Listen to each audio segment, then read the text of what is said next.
If they're gonna cancel me, they're gonna cancel me. I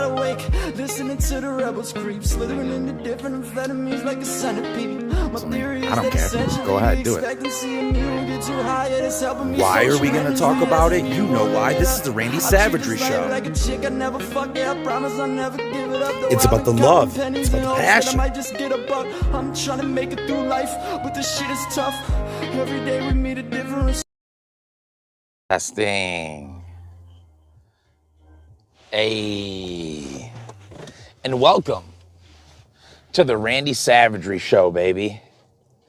Good morning, good morning, good morning.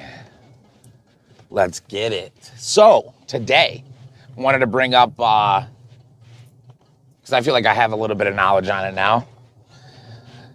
NFTs. Cryptocurrency, baby. What do you guys know about that? What you guys know about that, huh?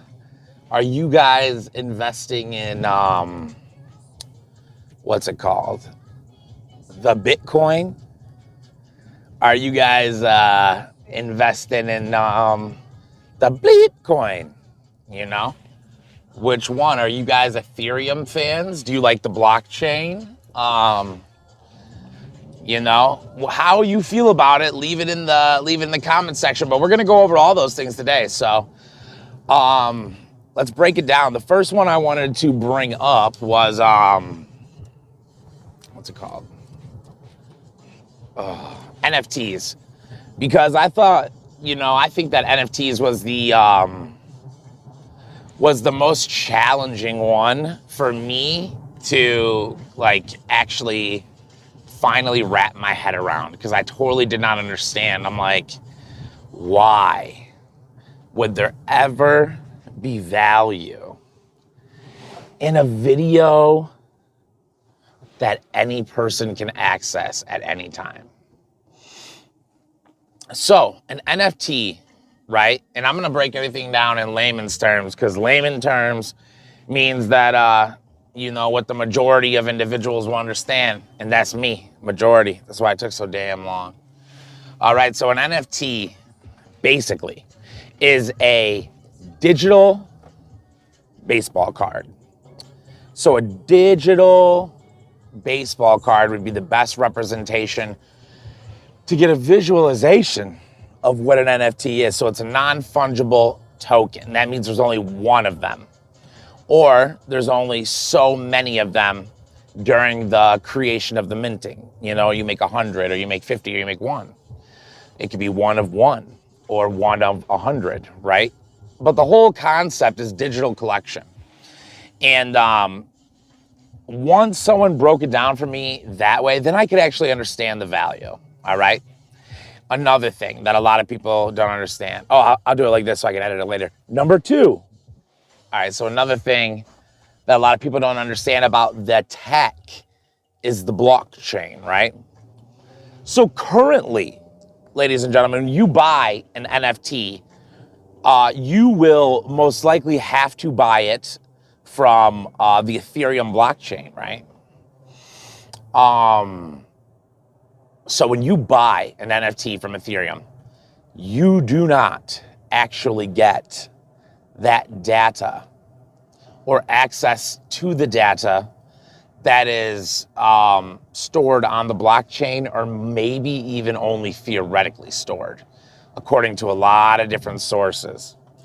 So right now, it's kind of like a big scam, right? But understand that the only reason that it is a scam at the moment is because of Ethereum, right? Ethereum is kind of like the mafia right now in the crypto world. Like anything you want to do, any transactions you want to happen, you're going to get a piece of your Ethereum taken from you, right? Because their platform houses, I guess, the largest structure of this new technology. But here's the thing, ladies and gentlemen, that a lot of people don't know. You could build your own blockchain. All right. Blockchain actually is quite simple coding. If you got Python or JavaScript, you can write your own blockchains there, okay? So a blockchain really is just a digital ledger. So digital ledgers allowing for absolute. So the blockchain itself is a mechanism of coding that happens. So every time a transaction were to occur, right, and it's added on to the blockchain, it would have this mechanism reaction, right? Picture like a bunch of numbers randomly getting spit out, but they can only be spit out one time. Once that happens, that is the key and the proof of what went down, okay?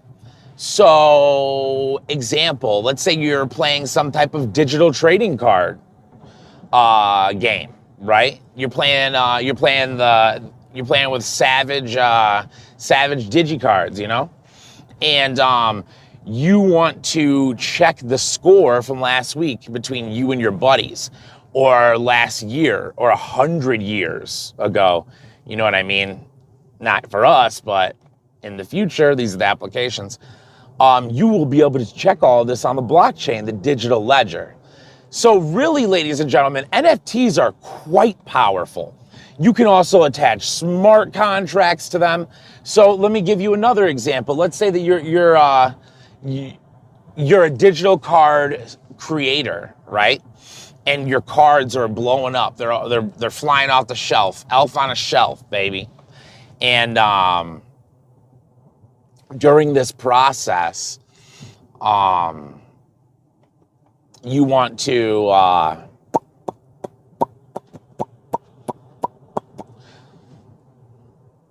oh yeah. So let's say you give someone like a special card, right? There would be a digital contract tied to the card. Nobody be able to change it. And let's say it's like a golden ticket type of thing, right? You know, if that's the scenario, then instantly, boom, they'd get their instructions. There'd be no hearsay, if, and, or but. They would know exactly where to go. And, you know, they can meet Willy Wonka and, you know, indulge in everlasting gobstoppers, baby. All right, let's go. So that's really, I think that maybe that was an easier way for people to digest what this blockchain and NFT technology really is. In layman's terms, guys, it's just digital baseball cards. That's it. It's no more. It's no less. Digital baseball cards. Yeah, so to me, that was just, you know, that was one of the important ones. It really was too, you know. The next thing though I wanted to touch on, and you know, I'm lucky because these are like huge in the algorithm right now, but also it's two subjects that I really do care a lot about. I have a lot of interest in. I actually wrote for my freshman English class, like at the end of class paper, all about cryptocurrency and decentralization in general, even though that's not the way it looks right now. So that's another thing about these NFTs, right? Right now, the technology is decentralized and it could be utilized in that way. But Ethereum literally owns the whole blockchain. Like, basically, if you really want to own something in this new Web3, you need to have either a coder or learn to code your own blockchain. You need to have your own personal digital ledger that you can own. Then you could develop the NFTs on them. You could hold your cryptocurrency there. Or exchanges, not hold your cryptocurrency there. I'm sorry about that. But anyways, yeah, let's get into it. So Bitcoin, right? Bitcoin is a decentralized type of money and payment method, originally created by, what is it, Satoshi Nakamoto or something like that. Hiroshi, I don't know, but I'll look it up for you guys. He's fictional though, right? He's not even a real person. Maybe he is a real person. Maybe it was developed by the CIA. It's actually starting to look a lot more that way, just off of the way they're applying it on our society. You see, a blockchain, ladies and gentlemen, a blockchain could be utilized for so many things. Do you know what the Fibonacci sequence is? Or maybe, what's it called? Fractal patterns, right? Anybody here who's ever taken LSD or dimethyltryptamine or maybe psilocybin, you've probably experienced the fractal pattern. So a fractal pattern is something that is the exact same repeating pattern no matter how large scale you see it at, or at the smallest minute scales, it will just keep repeating smaller and smaller and smaller. Blockchain is basically the same concept, depending on how you set it up. If you set up blockchain to be 100% decentralized, then it's amazing. Like you could get rid of police and use a blockchain, right? In theory, I don't necessarily know how effective it would be for like stopping crime, but if we were all on the blockchain, let's say, or the criminal blockchain, and you know, your phone is a digital extension of you, and let's say your phone is connected to that blockchain, and you don't make it in at 8 at night, or you use some type of illicit drug. All the things right now that people get in trouble for while they're on parole, when they're on probation, through the judicial system and human beings, that will be obsolete. And in all actuality, all you would need is a blockchain. Now, that is a totalitarian version that I'm trying to explain to you that sounds horrible, you know? Like right now, the NFTs that they are promoting, you don't own them. Whatever that Vladimir fucking weird looking kid, he's playing us. He almost played me, because it's so deep in there that, like, you know, you're not going to even know until you're done, until you already purchase your NFT, that you're just getting a URL. You're not actually getting any type of digital ownership without that blocky chainy chain. See, it's interesting though, because I see a future that will definitely be decentralized. Like, you know, I don't know which band of youngins it's gonna take. I don't know if it's like, you know, my friend Anessa's kids' age, the 8-year-olds now, when they're coming into, you know, adulthood, is it gonna be them? You know, only time will tell, really. But Bitcoin has been the tried and true form of cryptocurrency so far. Just, I think back in 2011, right? Bitcoin was only known around the world as a cryptic currency utilized by criminals, drug dealers, traffickers, gun dealers. They would use cryptocurrency at that time. And it's interesting because, you know, you're breaking the law. It's not like they used it because you can't track it. That's actually the opposite. You can't not track it. They were utilizing it at that time because it was something secure. It was something that could be done digitally. So I could buy, you know, goods or services from Russia. I could get it from China. I could get it from all these places. And I don't have to, you know, take my actual cash, go put it into escrow, etc. So this is 2011 was when I was like around, you know, first exposed to it. But also, it was like, I think $2 per Bitcoin, you know? So like we would spend $7,000, right, to pick up on our re-up at the time. And every single time I did that, you know, we had, it's so hard to even think about it, but 7, 8, 9, 10, 11, 12, 13, 14, whoo. I would have 14,000 Bitcoin, man. I'd be so beyond wealthy right now if I would have saved it. But you see, ladies and gentlemen, the moral of that story, of that Bitcoin story, is that we were only using it to buy substances. The thought of just using it to make money in itself, man, never even touched my brain, bro. Never even touched my brain. And I still hated the internet at the time. I was not completely immersed yet. Dang, dude. Let me change this, because it is burning up in this bitch, even though it's 15 degrees outside. That's right, ladies and gentlemen. 15 degrees is all we got going on here in Michigan. It's a very cold place half the year. But, you know, it's interesting. This winter has definitely been way, way lighter on its downfall. So back to Bitcoin. Anyways, the most important thing about Bitcoin, right, is that the creator is make-believe. Nobody knows who the creator is, right? There is a finite amount in the entire world of Bitcoin, right? There can only be a certain amount of Bitcoin at any given time.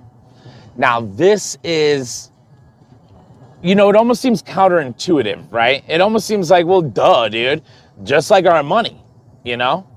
But that's where you're wrong, ladies and gentlemen, not like our US dollar.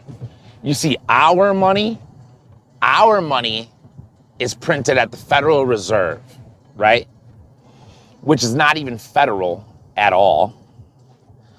That money is rapidly losing its value, decreasing daily. And in 1 year, the Biden administration has printed 40% of all the American currency that's in circulation right now. 40%, guys. That's why your groceries cost so goddamn much right now. That's why rent just went up $200 in every demographic. Lowest employment rate, and these are the bright movements, right? Oof. That they think, you know, would be good at implementing. So your dollar is rapidly losing its value, while cryptocurrency is in a state of constant volatility. So yeah, I do agree that it's the future. I think that it's important. I think that its capabilities are phenomenal. But also, it ain't right yet, guys. It's not 100% by any means. And that being, like, here's an example for you. Bitcoin cannot handle fast, large amounts of transactions. You see, the speed of the transactions are quite slow in comparison to the blockchain, Ethereum, and Shitcoins. You know?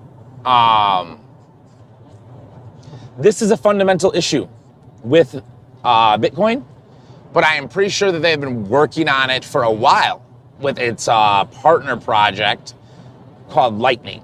So, I am not a financial advisor, so in no shape, way, or form am I giving you financial advice. If you want that, you're gonna have to go to my mom, because she is a licensed financial advisor, stockbroker, my whole life. Just saying.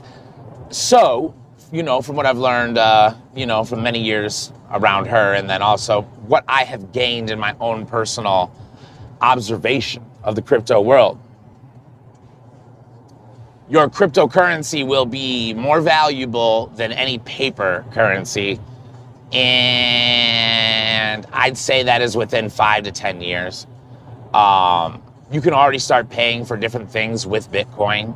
I'm pretty sure you can buy a house with Bitcoin right now in certain areas, and it is a financial revolution. to take back our power. You know, when we're born and they tell us this is what your money system is, we just assume that this is it. This is the money system.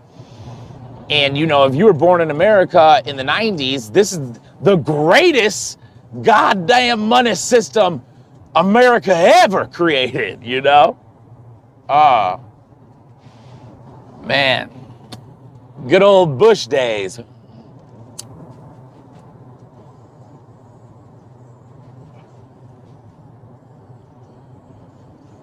All right, so let's get into it. The thing about the blockchain, the thing about Ethereum is that that dude is raking in the fat cash, and he's kind of hiding behind the veil of you know, of being like this ultra cyberpunk guy, you know, as if he is really about that life and about decentralization and all this stuff. But you can just look at how the company is set up. It's centralized, it's not decentralized. You mean this is a centralization of cryptocurrency. You're defeating the purpose. And I understand that it all started as an experiment, right? And the whole thing, that's why I really do admire that little weird pedophile fucking kid.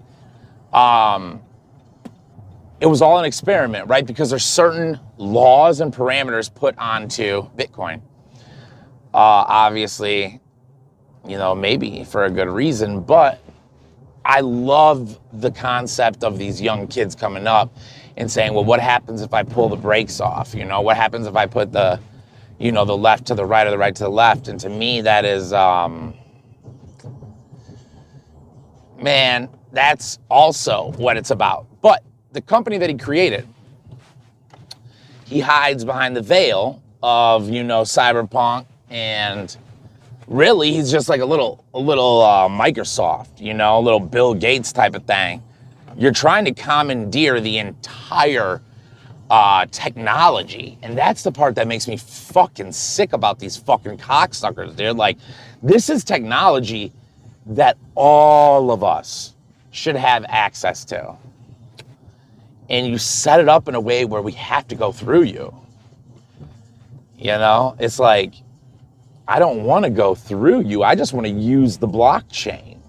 Like, oh, all right, good luck, write it. You know, well, can I just buy a blockchain already made?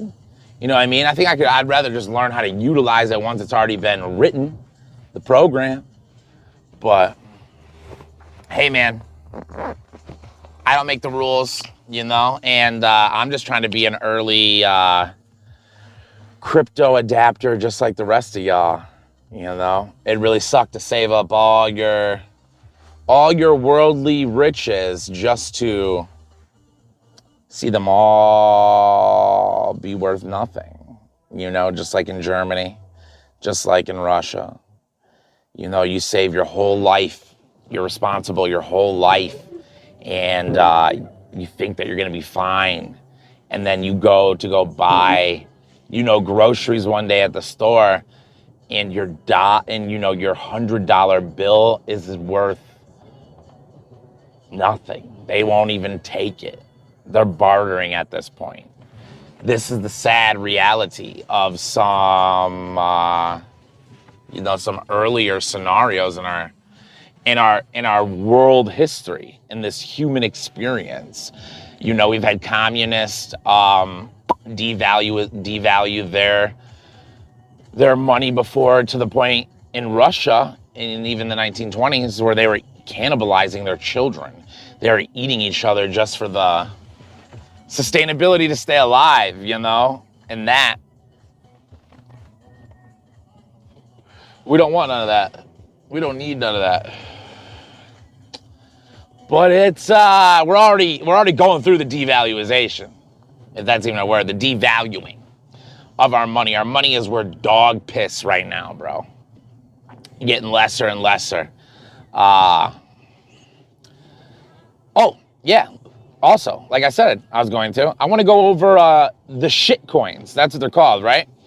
So shitcoins are cryptocurrencies made by any person they want to make on the fucking blockchain. So a real notable one that, you know, depending on how much money you put in and when you pulled out, you know, you could have made a lot of money already, was Dogecoin, right? Anybody heard of it? Anybody heard of it? If you guys have heard of it, leave it in the comments below, all right? Hey, and while you're down there, go ahead and click that subscribe button, you know? Click, click. Here we go.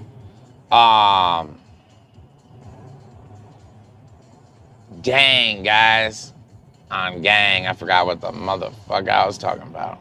I'm the king of doing that, though. I trail off. I try to stay, shitcoins. So, one of the most famous ones of notoriety would be Dogecoin, right? You guys, Dogecoin. Elon Musk so it started as a meme, Dogecoin.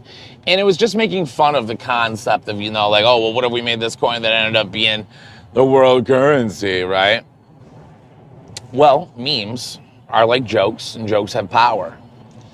Just like God said, you know, in the beginning, there was the word.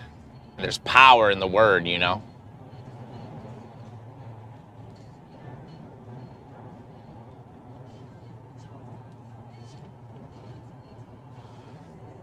So this coin went from being worth absolutely nothing, I think, shooting all the way up, you know, to, I don't know. I'd have to look it up, guys. I think maybe $9. Maybe it shot its way up to $9. I'm not sure. But, wow. Market value out the roof. You know, you guys know what people who own their own businesses make, right? Even big business.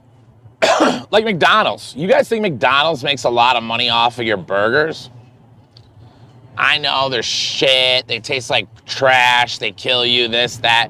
But let me ask you a question. You think they make a ton of money off, like when you buy one burger, how much money do you think they're making?